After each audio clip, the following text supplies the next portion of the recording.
ইংরাজি যদি আগে বলি ল্যাটিন বা গ্রিক থেকে এসেছে। আজকে যেটাকে আমরা নিস্তার করব বলছি, এটা কিন্তু একটা ল্যাটিন ভাষা, মানে যে ল্যাটিন ভাষা আমার সাথে আমাদের প্রয়োজন নেই, কিন্তু এসেছে তো কোনো একটা জায়গা থেকে। সেই ল্যাটিন ভাষা থেকে এসেছে ম্যান্ডাটাম। ম্যান্ডাটাম এটা হচ্ছে ল্যাটিন ভাষা, সেখান থেকে ভেঙে এসেছে 500 বার। আর আরো বাংলা যেটা আমরা বলি, আমাদের বাংলা যেটা আমাদের সাথে উপস্থিত হয়েছে ওয়ার্ডটা নিস্তার করব। আর লাস্টলি আজকের দিনে দাঁড়িয়ে যদি বলি, তাহলে প্রভু যিশু কিন্তু নিস্তার পর্বের ভোজ প্রস্তুত করেননি। আজকের দিনে নিস্তার পর্বের ভোজ প্রস্তুত করেছিলেন তারা ইসরায়েল বা ইহুদি জাতি। আর যিশু আজকের দিনে যেটা করেছিলেন সেটা প্রভুর ভোজ স্থাপন করেছে। প্রভু ভোজ মানে যিশু কখনো নিস্তার পর ভোজ পালন করেননি, তিনি প্রভুর ভোজ স্থাপন করেছিলেন। কিন্তু আইডিয়াটা এসেছে কিন্তু নিস্তার পর্ব থেকে। পুরাতন নিয়মের বলেছেন না, আমি কোনো আইন লঙ্ঘন করতে আসিনি, পূর্ণ করতে এসেছি। তার মানে পুরাতন নিয়মে নিস্তার পর্বকে সামনে রেখে, মানে ফটোকপি যেটা বলে, সেটাকে সামনে রেখে যিশু প্রভুর উপস্থাপন করেছে আজকে দিনে। আজকে এই যে ম্যান্ডাটাম বললাম বা নিস্তার পর্ব বলছি, এই ম্যান্ডাটাম এটার অর্থ কি? অ্যাকচুয়ালি অর্থ কি বা নিস্তার পর্ব তা বলি, এটার অর্থ কি? এটার অর্থ হচ্ছে যিশু বললেন যোহন তার 13:34 পর যে আমি তোমাকে যেমন ভালোবাসলাম তুমি অন্যকে তেমন ভালোবাসো। মানে আমি বলতে চাইছি নিস্তার পর্বের অর্থ হচ্ছে আদেশ। আর ইংরেজিতে বলে কমান্ড, আর বাংলায় বলে আদেশ। আদেশটা কি? আমি যেমন তোমাদের ভালোবাসলাম তোমরাও অন্যকে তেমন ভালোবাসো। পুরাতন নিয়মে আমরা যখন বলি 10 আজ্ঞা, ঈশ্বর মসির মধ্যে দিয়ে 10 আজ্ঞা দিয়েছিলেন ইহুদি জাতিকে। তাহলে 10 আজ্ঞা আমরা বাংলায় বলি, কিন্তু ইংলিশে বলি কি 10 কমান্ডমেন্টস। 10 আজ্ঞা। তো আজকে সেই আজ্ঞা হচ্ছে নিস্তার পর্ব। আজ্ঞা আদেশ, এটাই হচ্ছে নিস্তার পর্ব। ল্যাটিন শব্দ ম্যান্ডাটাম বললাম, কিন্তু অ্যাকচুয়ালি অর্থ হচ্ছে আদেশ। আদেশটা কি? কিছু আজকে দিয়ে দাঁড়িয়ে বলছেন আমি তোমাকে আজকে বহু বাক্য থেকে আমি চিন্তা করছিলাম কালকে, যে এটা যদি নতুন আজ্ঞা হয়, নতুন আদেশ হয় যিশু, তাহলে পুরাতন আদেশটা কি? এটা যদি নতুন চুক্তি হয় যিশু মৃত্যুর আগে, তাহলে পুরাতন চুক্তিটা কি? পুরাতন চুক্তি হচ্ছে ঈশ্বর থেকে এসেছে। ওটা কার মধ্যে দিয়ে? মসির মধ্যে দিয়ে। 10 আজ্ঞা সিনাই পর্বতে ঈশ্বর মসিকে দিলেন, মসি এসে সবার মধ্যে দিলেন। নাম্বার 2, মানে ঈশ্বর দিলেন মসির মাধ্যম দিয়ে 10 আজ্ঞা। আবার আজকে দিনে যদি দাঁড়িয়ে দেখি, ওই ঈশ্বর যিশুর মধ্যে দিয়ে আমাদেরকে আজ্ঞা দিলেন প্রেমের এবং নম্রতা এবং ভালোবাসা।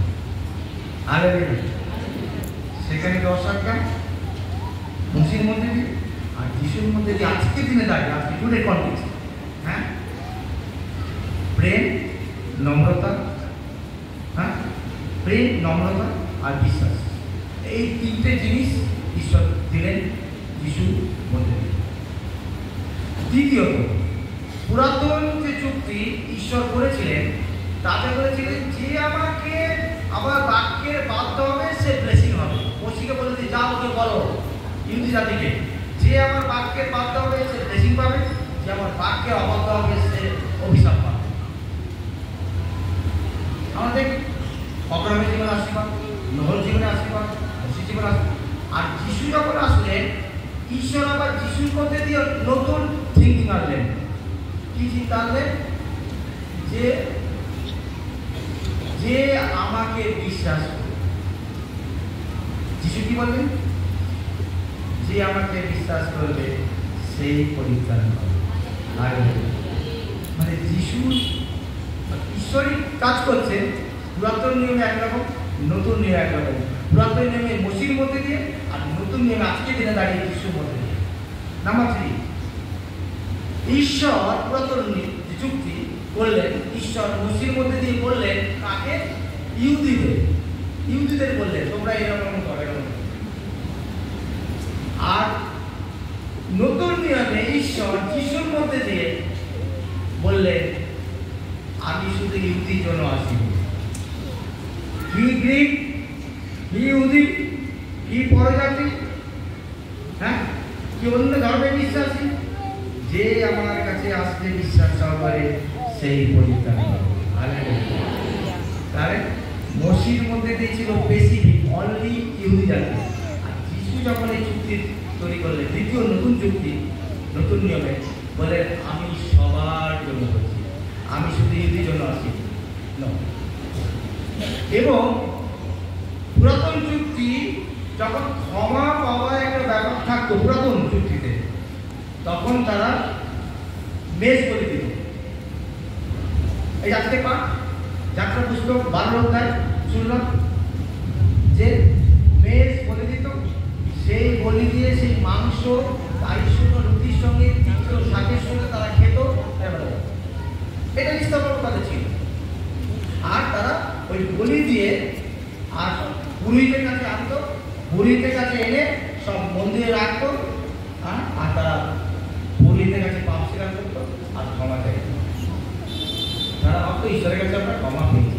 আর নতুন আজকের দিনে নিয়ে বিস্তার করবো এরকম যে ঈশ্বর যিশুর মধ্যে দিয়ে বলি দিতেও বলেনি,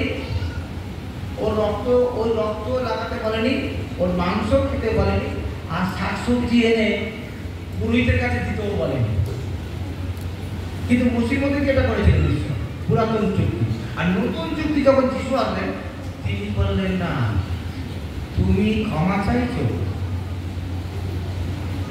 তুমি ক্ষমা পেতে চাও, তাহলে ঈশ্বরকে বিশ্বাস করো। হ্যাঁ, তুমি অন্যকে প্রেম করো, তোমার জীবনে নম্রতা আনো, তুমি এমনি ক্ষমা পাবে। তার জন্য তোমাকে বেশ বলে দিতে হবে না, আর তাদের রং সেই মাংস তার সঙ্গে রুটির সঙ্গে খেতেও হবে না। আর পুরীতে কাছে এসে শাকসবজি ফসল নিয়ে এসে ক্ষমা চাই।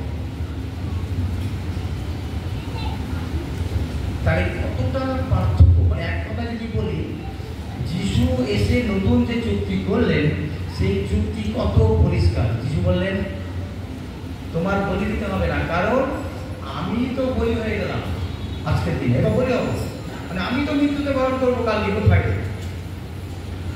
কাজে তোমাদের বলি দেওয়ার দরকার নেই, আমি নিজেকে বলি দিয়ে তোমাদের সমস্ত বলি চাকাটা ক্লোজ করে দিই।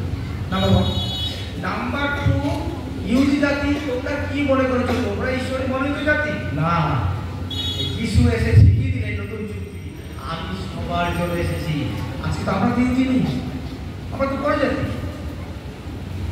ঈশ্বরকে বিশ্বাস করে ব্যাপটিজম নিয়ে আজকে আমরা খ্রিস্টান নামে আটক হয়েছি। বাট আমরা বলে যিশু এসে এটাই করতে চাইলেন, ইহুদি ইসরায়েল জাতি তোমাদের জন্য শুধু নয়, আমার চুক্তি এবার সকলের জন্য। নাম্বার 2। আর নাম্বার 3, যিশু বললেন যে আমাকে বিশ্বাস করবে সেই অনন্ত জীবন পাবে। আর তার জন্য তাকে অনেক সময় ব্যাপটিজম না নিতেও হতে পারে, কিন্তু বিশ্বাস করতে হবে। Yes, you are my God, তুমি একমাত্র ঈশ্বর, তোমার মধ্যে দিয়ে পরিত্রাণ। এই কথাটা বিশ্বাস করতে হবে, স্বীকার করতে হবে তোকে, তুমি একমাত্র ঈশ্বর, তোমার মধ্যে দিয়ে পরিত্রাণ। এই বিশ্বাস আজকে যিশু যখন এই ভোজটা তৈরি করলেন, তার আগে তিনি চিন্তা করলেন এই নতুন যে ভোজ আমি স্থাপন করবো, আমার রুটি এবং দ্রাক্ষারস, সেটা হবে আমার দেহ এবং রক্ত। এটা যে শিষ্যদের কাছে তুলে ধরবো, তার আগে আমি শিষ্যদেরকে একটু চিন্তা করতে হবে, শিষ্যদেরকে নিয়ে ভাবতে হবে। যিশু যখন এই ভোজটা নিয়ে বসেছে, দেখলে লাস্ট সাপার বলো দেখেছি, তখন দেখে শিষ্যরা বসেছেন, কিন্তু শিষ্যদের মধ্যে যিশু বলেছেন না, আর বেশি দিন তোমাদের সঙ্গে থাকবো না, আমাকে চলে যেতে হবে, মরতে হবে, ইত্যাদি ইত্যাদি, বধ হতে হবে, বিশ্ববিত হতে হবে, এবং আবার পুনরুত্থান করে আমি বন্ধু হব 3 দিন পর। এইবার শিষ্যরা ভাবছে তাই যিশু চলে যাবে, তাহলে যিশু চলে গেলে তাহলে কে লিডার হবে, কে মহান হবে? যিশুর তাহলে কাছের লোক কে হতে হবে, কাকে হতে হবে? যিশুর কাছে ইম্পর্টেন্ট কোন কে হতে হবে? শিশুদের মধ্যে আলোচনা হচ্ছে, কে প্রধান হতে হবে, কে শ্রেষ্ঠ হতে হবে, কে ইম্পর্টেন্ট হতে হবে, কে যিশুর কাছে, এইসব নিয়ে তাদের মধ্যে আলোচনা হচ্ছে। কখন? যখন যিশু তার রুটি এবং দ্রাক্ষারস দিয়ে তাদেরকে বলতে যাচ্ছে যে আমার এটা দেহ এবং এটা রক্ত, তোমরা যতবার এটা পান করবে আমার মৃত্যুকে স্মরণ করবে, আর এটাই আমার নতুন নিয়ম, নতুন আজ্ঞা। তার আগে এই অবস্থা চলছে। তখন যিশু ভাবলেন এদেরকে শিক্ষা দিতে হবে, তারপরে এটা উৎসর্গ করবে। আর শিক্ষাটা দেওয়ার জন্যই প্রভু পা ধুয়েছিলেন শিষ্যদেরকে। কারণ তাদেরকে শিক্ষা দিলেন নাম্বার 1 পা ধোয়ার মধ্যে দিয়ে, যে আমি তোমাকে যেমন প্রেম করলাম তুই অন্যকে প্রেম। আজকে এই যখন ভালো না, যখন বলছেন আমি তোমাকে যেমন প্রেম করলাম, পা ধুয়ে ভালোবাসা দেখালাম, তুমি অন্যকে ভালোবাসা দেখাও। অন্যকে পা ধোয়ানোর দরকার নেই, খ্রিস্টানের প্রেম। প্রভু বলছে ভালোবাসা দেখাও। দ্যাট মিনস আমি এটা বলতে, ধরুন আপনার পাশের বাড়ির মানুষ, যদি তার সঙ্গে আপনার ভালোবাসা না থাকে, আপনি তার কাছে কখনো আপনি বন্ধু করতে পারবেন না। তার পাশে কখনো এসে চার্চে বসতে পারবেন না। সে যেখানে থাকবে আপনি অন্য জায়গায় থাকবেন, কারণ আপনি ভালোবাসতে পারছেন না। খুব টাফ, খুব কঠিন। কখন কিরকম হয়েছে আপনি কাউকে ভালোবাসতে পারছেন, তাহলে প্রভু কিন্তু পা ধরার মধ্যে দিয়ে বলে দিয়েছে, যদি পছন্দ নাও হয় তুমি তাকে ভালোবাসতে। আর এই ভালোবাসাটা হচ্ছে তখনই পারা যায় যখন নিজেকে ডাউন হতে হবে, নম্র হতে হবে। পা ধোয়ালেন গুরু শিষ্যকে, তাকে দেখিয়ে দিলেন আমি কতটা নম্রতা দেখালাম তোমাদেরকে, যে তবেই আমি প্রেম দেখালাম। প্রেম দেখানো, যদি কেউ প্রেম দেখাতে চায় না, তাকে নিচু হতেই হবে, হাম্বেল হতেই হবে, কারণ প্রেম দেখানো যায় না, অসম্ভব। অহংকারী মানুষ কখনো প্রেম দেখাতে পারে না। কে প্রভু যিশু পা ধোয়ানোর মধ্যে দিয়ে যিশুকে এটা বললে, তুমি আমাকে বিশ্বাস করো, তুমি ক্ষমা পাবে, তুমি আমার পথে আসো, তুমি পরিত্রাণ পাবে, তুমি আমার কুশলিত, আমি পুনরুত্থান দিব, এটা বিশ্বাস করো, তুমি অনন্ত জীবন পাবে, সব ঠিক আছে। কিন্তু তার আগে তুমি আমাকে প্রেম করো, তুমি নম্র নত। যদি আজকের দিনে দাঁড়িয়ে খ্রিস্টানের ফিরে বললাম কাউকে পা ধোয়া যাবে না, যদি আমাদের মধ্যে সেই নম্রতা না থাকে তাহলে আমরা করতে পারবো না। আর প্রেম ভালোবাসা না দেখাতে পারলে আমার ঈশ্বরের কাছে এখনো আমরা যোগ্য দেব। তাহলে ঈশ্বরের কিরকম বিশ্বাস করি আমরা? হ্যাঁ, ঈশ্বরকে বিশ্বাস করি। What kind of faith?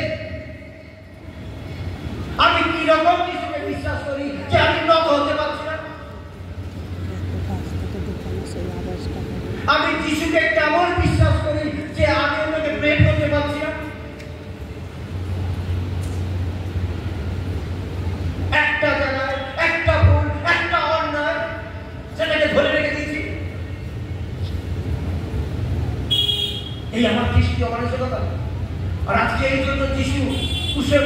মৃত্যুবরণ করলেন। এই জন্য যিশুর মতোই তিনি একজন ঈশ্বর হয়ে শিষ্যদের পা ধোয়ালেন।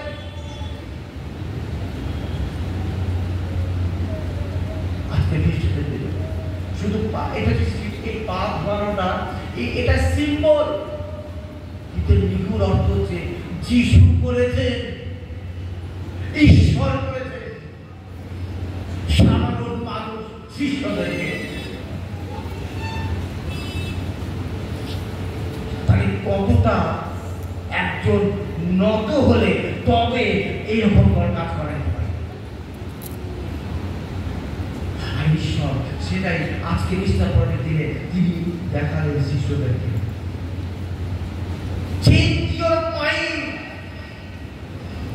তোমার মন পরিবর্তন করো।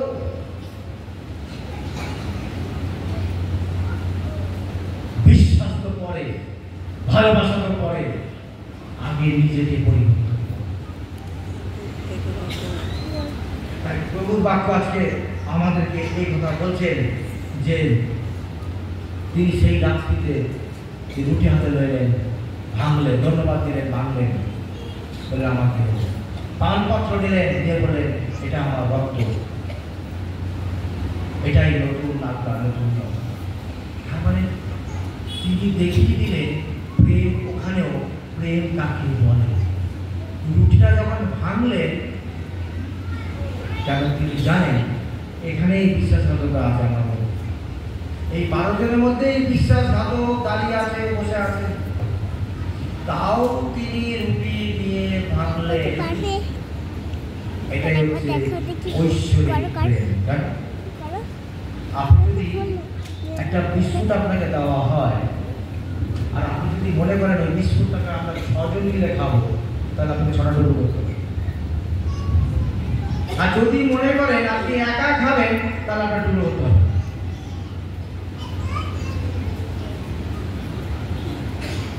যিশু ভাঙলেন, এটাই বললেন, মানে বলতে চাইলেন আমাদেরকে এই যে ভাঙলাম, অর্থাৎ আমি শেয়ার করলাম, আমি ভাঙলাম বলে আমি শেয়ার করতে পারলাম। আজ তার মানে তিনি বলতে চাইছে আমার যে আমি যে অনন্ত জীবন, আমি যে পরিত্রাণ, আমি যে ক্ষমা, আমি যে আশীর্বাদ যেটাই দিই, সেটাকে আমি ভেঙে দেখিয়ে দিলাম এটা ওপেন টু অল। হালেলুয়া, সকলের জন্য। হে পরিশ্রান্ত ভারাক্রান্ত লোক সকল আমার কাছে আসো, আমি তোমাকে দিচ্ছি। আজকে তিনি ভেঙে দেখিয়ে দিলেন।